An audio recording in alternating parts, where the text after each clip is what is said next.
one of the things that the Shiloh Hendrix case has shown us is the rift in American society based in race and the way that different races are treated unequally. And the fact that there are now a large number of people. Does it tell me how many people have donated? I'm not sure if it does tell me the exact number. No. But the large number of people who have donated to her cause, and she has now raised $750,000 for calling a black child the N-word after he stole from her bag. Now, I don't approve of this. And it's not really whether I approve or not that is the issue. The issue is, why is this happening? And the answer is, of course, this is a response to the Karmelo Anthony fund, because he murdered a teenage white man, and he raised $500,000. And this really pissed people off, because before they wiped all the comments on both of these fundraisers, there were lots of highly racially charged ones. Also on hers, but not initially on hers. I was watching it as it initially went in, but they became more racially charged afterwards. But especially on this one, I think this is what really sparked it off. And so what this tells us is that there is a profoundly unequal and unjust form of treatment that is permitted in the United States. It is permitted for a black murderer to raise money and for $500,000 worth of backers to say, we hate white people and we're glad he killed a white person, things to that extent. And it's become not acceptable for them to say, I don't like that the black community does this and I want the same thing for the white community. Now, I'm not advocating for anything, but I think the arguments that are being presented both ways are not terribly strong.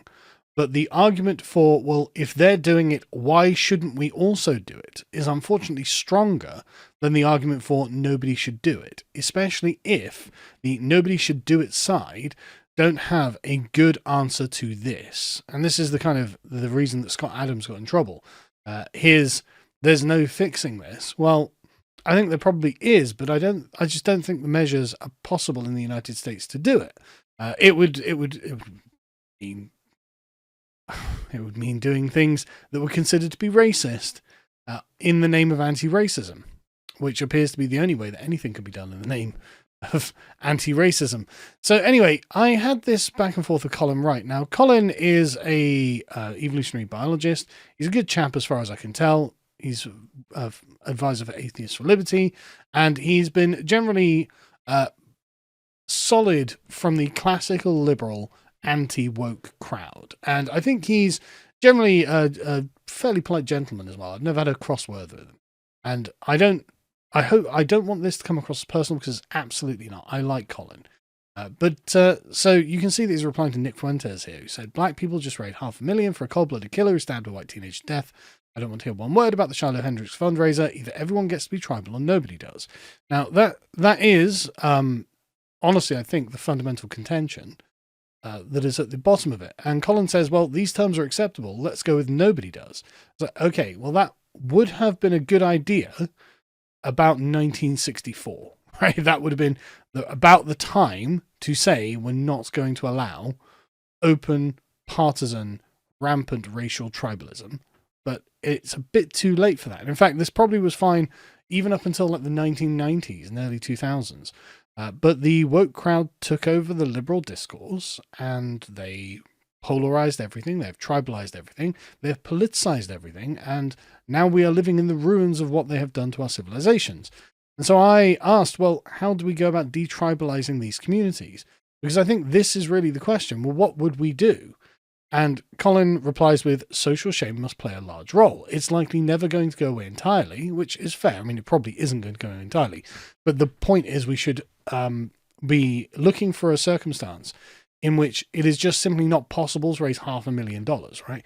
So that means that we would have to deplatform the Karmelo Anthony Fund to make sure that the people who wanted to give a black murderer money because he's black and murdered a white man, they were prevented from doing so.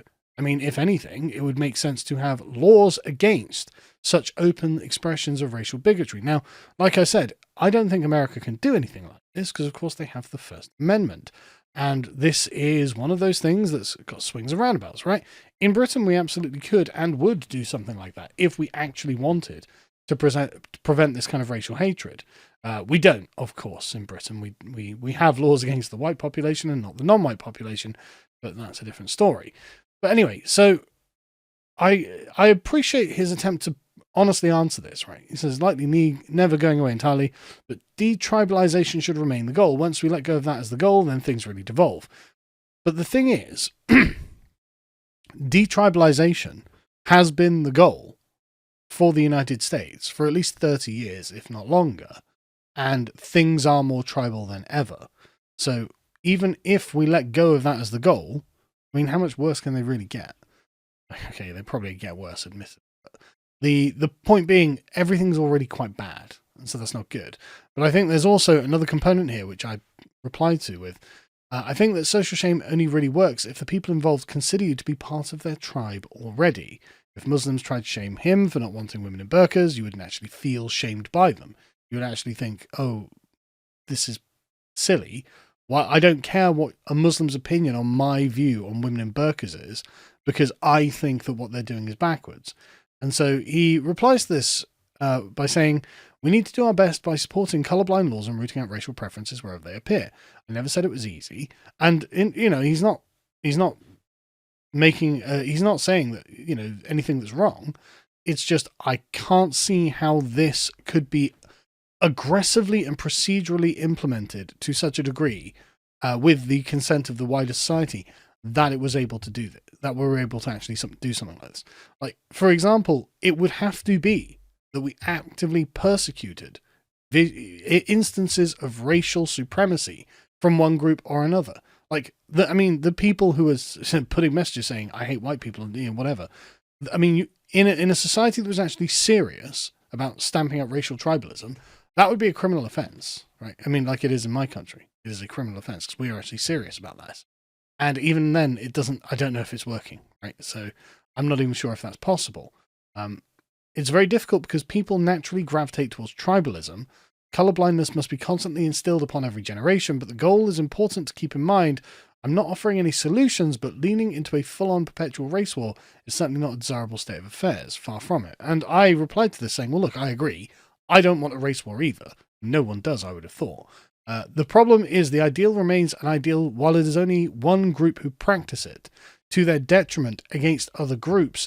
And if we don't have a plausible mechanism for imposing this rule on the other groups, then the issue festers. And when something festers, it gets worse and worse and worse.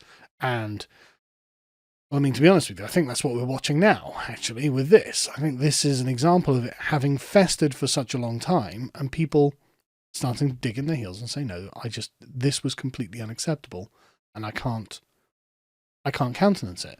And the thing is, if you were being critical of this, you might say, well, why is it that if people naturally gravitate towards tribalism, why are we doing something that is so artificial to them? Wouldn't it be more sensible to lean into our natural proclivities in a way that could provide justice without forcing upon people something that they're constantly, generation after generation, trying to break? This doesn't seem like a very healthy way of living. Now, I'm not suggesting that anything needs to be done, of course, but I think the way we're looking at the issue is the problem, rather than suggesting that anything... I haven't got a solution either, right? I'm not suggesting a solution. But the fact that we're fighting a losing battle against nature itself implies that there is a different way of doing this that actually would at least resolve most of the issue. And because liberal colorblindness just doesn't seem to have been the solution. It doesn't seem to have actually won people over and solved the problems. And so recommitting to something that I think we can say has demonstrably failed, or at least been allowed to fail in some way, is possibly not the answer. Now, the reason that these guys are worried is summarized in this image, which I find interesting. So as you can see here, the woke right is the head of the hammer, the ethnos. The CCP/BRICS are funding it. I've seen no evidence of that, and I don't see why anyone would. But let's ignore that and look at the actual result here. So MAGA and black people, the input force going into the Shiloh Hendrix wedge, forcing them apart. Now, this, I think itself, has a few serious philosophical questions around it. Why are black people separate to MAGA? There's nothing in MAGA. MAGA is truly a colorblind movement. There's nothing in MAGA that prevents black people from being in MAGA and being considered a separate group from them.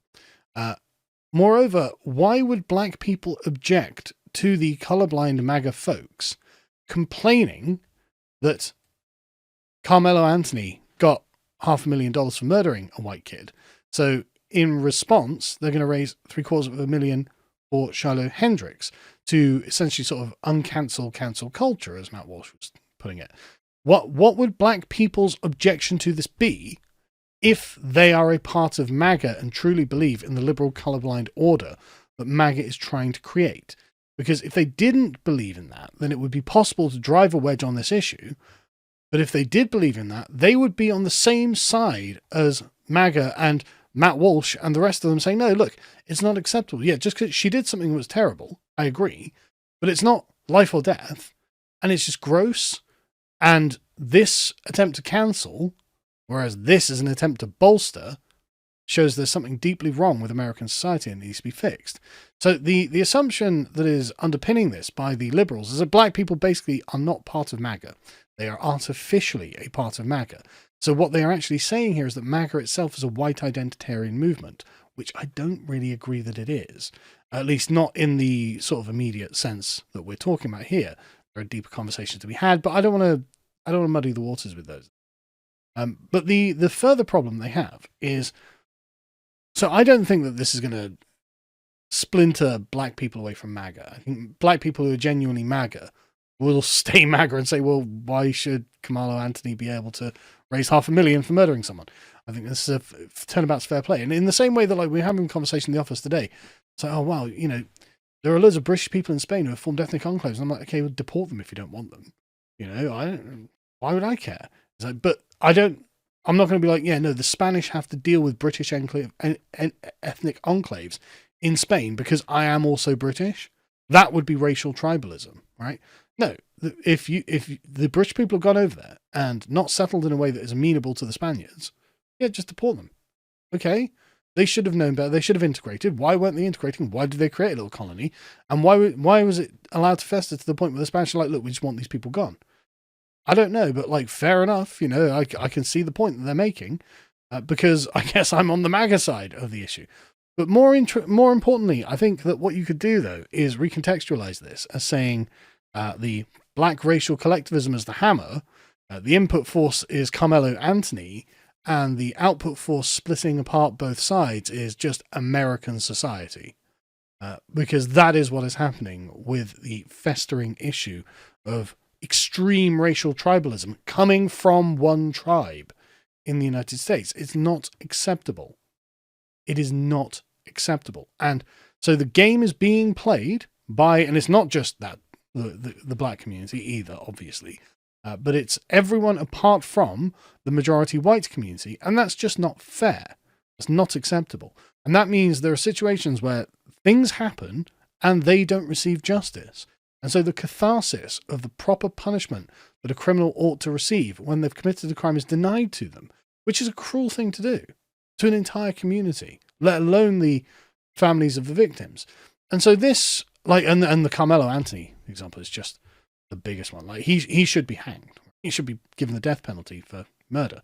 But anyway, so the profound state of injustice in which the white community in America finds itself is finding expression through the Shiloh Hendrix case. And until this state of injustice is rectified lawfully and in a classically liberal, neutral way, this issue will continue to fester. It won't go away. And complaining, well, you're driving a wedge. Well, I'm sorry, the wedge is already there and it's being driven already. And complaining about the people who are trying to do something to at least respond to the wedge that's in the back of their heads as being driven in, that's driving them apart, by saying, look, you're driving a wedge. Sorry, I think the original wedge is the one that we've got to pay attention to, and not the response that is downstream of it.